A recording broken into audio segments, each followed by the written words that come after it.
ప్రపంచాన్ని కల్లోలానికి గురిచేసింది Russia Ukraine యుద్ధం. 2 ఏళ్లు పూర్తి చేసుకున్న యుద్ధంలో ఉక్రెయిన్ వెనకబడింది. ఆయుధాలు, సైనికుల కొరతతో సతమతమవుతోంది. మరోవైపు రష్యా మాత్రం యుద్ధంలోకి భారీగా డ్రోన్లు, మిసైళ్లను దించుతోంది. సైన్యాన్ని పెద్ద ఎత్తున మోహరిస్తోంది. నిజానికి రష్యాలో ఎలాంటి కొత్త నియామకాలు లేవు. అలాంటప్పుడు భారీగా సైన్యాన్ని మాస్కో ఎలా మోహరించింది అంటే విదేశాల్లో భారీగా సైనిక నియామకాలను చేపడుతున్నారు. రష్యా తరపున పోరాడేందుకు ప్రైవేట్ సైన్యాలను తీసుకొస్తున్నాయి. రష్యా తరపున పోరాడేందుకు చాలా వరకు నేపాల్, ఆఫ్ఘనిస్తాన్, కజకిస్తాన్ వంటి దేశాల్లో ఇప్పటి వరకు ప్రైవేట్ సైన్యాన్ని నియమించుకున్నారు. కానీ ఇప్పుడు రష్యా ప్రైవేట్ సైనిక రిక్రూటర్ల చూపు భారత్ పైన పడింది. భారత్ నుంచి యువతను యుద్ధానికి తీసుకెళ్తున్నారు. అసలు భారతీయులను రష్యా ప్రైవేట్ సంస్థ వాగ్నర్ ఎలా నియామకాలు చేపడుతోంది? ఎవరిని వాగ్నర్ లక్ష్యంగా చేసుకుంటోంది? Watch the story. భారతీయులపై వాగ్నర్ గ్రూప్ కన్నేసిందా? హెల్పర్ పేరుతో చీట్ చేస్తోంది ఎవరు? ఉక్రెయిన్ యుద్ధానికి ఎందరు భారతీయులు వెళ్లారు? ఉక్రెయిన్ యుద్ధం 2 ఏళ్లను పూర్తి చేసుకుంది. 2022 ఫిబ్రవరి 24న ఉక్రెయిన్పై ప్రత్యేక మిలిటరీ ఆపరేషన్ చేపడుతున్నట్లు రష్యా ప్రకటించింది. దీంతో 2-3 రోజుల్లోనే ఉక్రెయిన్ రాజధాని కీవ్ నగరాన్ని రష్యా చేజిక్కించుకుంటుందని చాలామంది నిపుణులు భావించారు.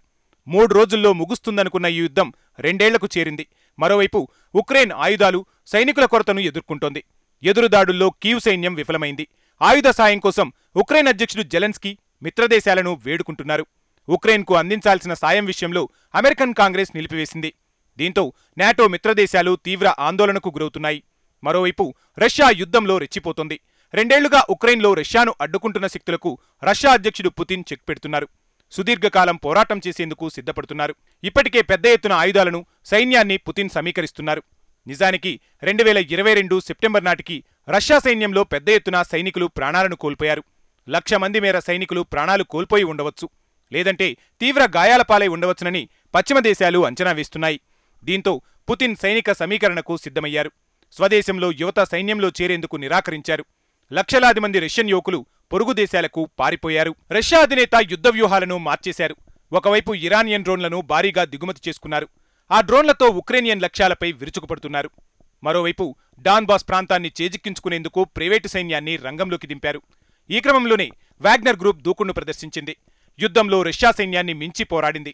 నెలలుగా డాన్బాస్ ప్రాంతంలోని బఖ్మత్ నగరంలో సాగుతున్న యుద్ధాన్ని వాగ్నర్ రోజుల్లోనే ముగించింది. కీలకమైన బఖ్మత్ నగరాన్ని స్వాధీనం చేసుకుంది. రష్యాకు తిరుగులేని ఆధిపత్యాన్ని వాగ్నర్ అందించింది. యుద్ధంలో పోరాడుతున్న వాగ్నర్ దళాలకు రష్యా సైన్యం సరైన సహకారం అందించడం లేదని అప్పటి వాగ్నర్ చీఫ్ ప్రిగోజిన్ ఆరోపించారు. అనంతరం ఆర్మీకి వ్యతిరేకంగా ప్రిగోజిన్ తిరుగుబాటు చేశారు. నాటకీయ పరిణామాల మధ్య ప్రిగోజిన్ వెళ్తున్న విమానం ప్రమాదానికి గురైంది. వాగ్నర్ అధినేత మరణించారు. దీంతో ప్రైవేటు సైన్యాల పరిస్థితి ఒక్కసారిగా గందరగోళంలో పడింది. నిజానికి వాగ్నర్ గ్రూప్లో రష్యన్ ఖైదీలు, మాజీ సైనికులు వంటి వారు పనిచేస్తున్నారు. పలు దేశాల నుంచి పోరాట యోధులను వాగ్నర్ నియమించుకునేది.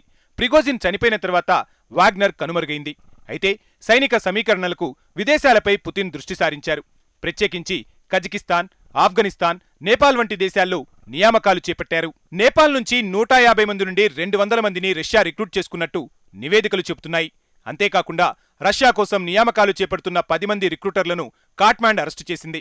నేపాల్తో పాటు ఇప్పుడు భారత్ పైన రష్యా రిక్రూటర్లు కన్నేశారు. ప్రధానంగా ఉద్యోగాలు లేక కుటుంబాలను పోషించుకెళ్లని యువతను టార్గెట్ చేస్తున్నట్లు తాజాగా నివేదికలు వస్తున్నాయి. భారత్ నుంచి వెళ్లిన యువకులకు ప్రాథమికంగా డొనెటెస్క్ ప్రాంతంలో ఆయుధ శిక్షణ ఇచ్చి యుద్ధానికి తరలించినట్టు తాజాగా కథనాలు వెలువడుతున్నాయి. ఇందులో ఉత్తరప్రదేశ్, గుజరాత్, పంజాబ్, తెలంగాణ, కర్ణాటక వంటి రాష్ట్రాలకు చెందిన వారికి రిక్రూటర్లు వలవేస్తున్నట్లు తెలుస్తోంది. అయితే వారందరి నియామకం జరిగిన తీరు తెలిస్తే మాత్రం విస్తుపోవడం ఖాయం. కొందరు అజ్ఞాత వ్యక్తులు యూట్యూబ్ ఛానల్ ద్వారా నియామకాలు చేపడుతున్నట్టు తెలుస్తోంది. 2023 నవంబర్లో భారత యువకులు రష్యాకు వెళ్లినట్టు కథనాలు చెబుతున్నాయి. వారిని తీసుకెళ్తున్నప్పుడు కేవలం హెల్పర్ల పేరుతోనే వారిని రిక్రూట్ చేసుకున్నారు. కానీ అక్కడకు తరలించిన తర్వాత వారందరికీ ఆయుధ శిక్షణ ఇచ్చారట. మాస్కో నుంచి 2.5 గంటల దూరం ప్రయాణించిన తర్వాత నిర్జన ప్రదేశంలో భారతీయ యువకులు శిక్షణ పొందారు. జనవరి మొదటి వారంలో యుద్ధంలో పోరాటానికి డొనెటెస్కుకు పంపించినట్టు ఓ బాధితుడు చెప్పినట్టు మీడియాలో కథనాలు వస్తున్నాయి. ఆసక్తికరమైన విషయమేమిటంటే యుద్ధంలో రష్యా తరపున పోరాడేందుకు యువతలను కూడా నియమించుకుంటున్నారు. భారత్ నుంచి కూడా ఓ యువతి అలా వెళ్ళింది. 7-8 సార్లు దాడులను ఎదుర్కొన్న ఓ భారతీయ యువతి తీవ్ర భయాందోళనకు గురైంది. తనతో పాటు ఉన్న రష్యన్ చనిపోయాడు. తీవ్ర గాయాల పాలైన హిందూ యువతి మాత్రం ఆస్పత్రిలో చేరినట్టు ది హిందూ తన కథనంలో పేర్కొంది. తెలంగాణకు చెందిన ఓ యువకుడు కర్ణాటకలోని కలబుర్గికి చెందిన మరో 3 కలిసి రష్యాలో చిక్కుకుపోయినట్టు వారి కుటుంబాలకు SOS పంపినట్టు తెలుస్తోంది. తెలంగాణకు చెందిన యువకుడు హెల్పర్గా వెళ్లాడు. కానీ సైన్యంలోకి బలవంతంగా పంపినట్టు తన కుటుంబ సభ్యులకు పంపిన వీడియోలో వెల్లడించాడు. తాము మోసపోయామని, తమను కాపాడాలంటూ వేడుకున్నారు. నిజానికి ఈ నలుగురు యూట్యూబ్ వీడియోలో వెల్లడించిన ప్రకారం దుబాయ్కి వెళ్లారు. అక్కడి రిక్రూట్మెంట్ ఏజెంట్లను కలిశారు.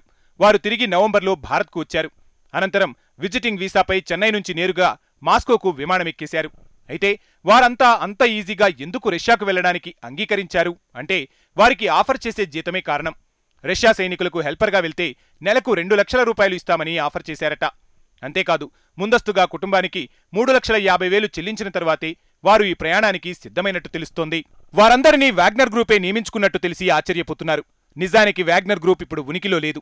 కానీ తాజా పరిణామాలు చూస్తుంటే ప్రైవేటు సైనిక గ్రూప్ సజీవంగా ఉన్నట్లు స్పష్టమవుతోంది. ఈ నలుగురే కాదు, మరో 60 మంది భారతీయులు ఉక్రెయిన్ యుద్ధానికి వెళ్లినట్టు సమాచారం. వారిని కూడా హెల్పర్లుగా చెప్పి యుద్ధంలోకి బలవంతంగా పంపినట్టు తెలుస్తోంది. వారంతా ఉక్రెయిన్ సరిహద్దుకు 40 కిలోమీటర్ల దూరంలో పోస్ట్ చేసినట్టు తెలుస్తోంది. రష్యాలో సెక్యూరిటీ పర్సనల్ లేదా హెల్పర్ ఉద్యోగాలు ఇస్తామని యూట్యూబ్ ఛానల్లో మహారాష్ట్రకు చెందిన వ్యక్తి ఈ వ్యవహారం నడిపినట్టు తెలుస్తోంది. భారతీయులను మోసం చేసి రష్యా యుద్ధంలోకి డంప్ చేస్తున్నట్టు తెలుస్తోంది. ఫైజల్ ఖాన్ అనే ఏజెంట్ పలువురు నిరుద్యోగ యువకులను మోసం చేస్తున్నట్లు బాధిత కుటుంబాలు ఆరోపించాయి. దీనిపై మాస్కోలోని భారత రాయబార కార్యాలయానికి చేసిన విజ్ఞప్తికి సమాధానం ఇప్పటివరకు రాలేదు. నిర్దిష్ట కేసుపై స్పందించడానికి ఎంబసీ నిరాకరించింది. కానీ ఈ విషయంలో చర్యలు తీసుకునేందుకు మాత్రం అంగీకరించింది. విదేశాంగ శాఖ మాత్రం ఈ విషయంలో స్పష్టతను ఇచ్చింది. కొందరు భారతీయ పౌరులు రష్యా సైన్యంలో సహాయక ఉద్యోగాల కోసం వెళ్లినట్టు తెలిసిందని వెల్లడించింది. తాము రష్యన్ అధికారులతో సంప్రదింపులు జరుపుతున్నట్లు స్పష్టం చేసింది. భారతీయ యువకులు తగిన జాగ్రత్తలు పాటించాలని తాము కోరుతున్నట్లు విదేశీ వ్యవహారాల ప్రతినిధి రణధీర్ జైస్వాల్ చెప్పారు. ఏది ఏమైనా యుద్ధంలో భారీగా సైన్యాన్ని చేర్చేందుకు రష్యా మరింతగా ప్రయత్నిస్తోంది. కాకపోతే ఇన్నాళ్లు వారికి ఇష్టమై యుద్ధంలో ఆయా దేశాలకు చెందిన పౌరులు వెళ్తున్నట్లు భావించారు. కానీ భారతీయ యువకుల విషయం వెలుగులోకి రావడంతో ఇందులోనూ మోసం ఉన్నట్టు తెలుస్తోంది.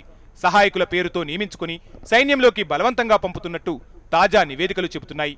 ఈ పరిణామం మాత్రం ఇప్పుడు అందరిలోనూ కలవరం రేపుతోంది.